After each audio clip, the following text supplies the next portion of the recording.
Hello everyone, this is my review of the Hawksy 9-inch wireless Apple CarPlay screen with 4K dash and rear cam.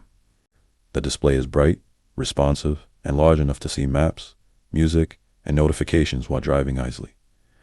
I also love that it has wireless Apple CarPlay and Android Auto.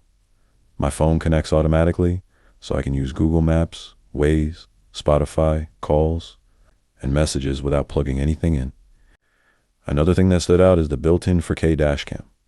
Knowing my drives are being recorded gives me extra peace of mind, especially for accidents or unexpected situations. The included 1080p backup camera is another huge plus. The image is clear, and parking feels much easier and safer.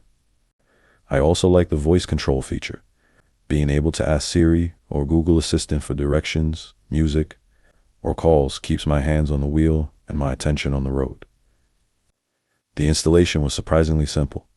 Since it's a portable system, I didn't have to remove my factory radio or pay for an expensive stereo installation.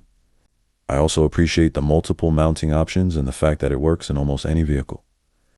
Overall, this feels like several products in one: a wireless CarPlay system, navigation screen, dash cam, and backup camera, all combined into a single device. If you want to add modern technology to your car without replacing your factory stereo, this Hawksy portable CarPlay screen is definitely worth checking out. I highly recommend it, and I hope this review helps.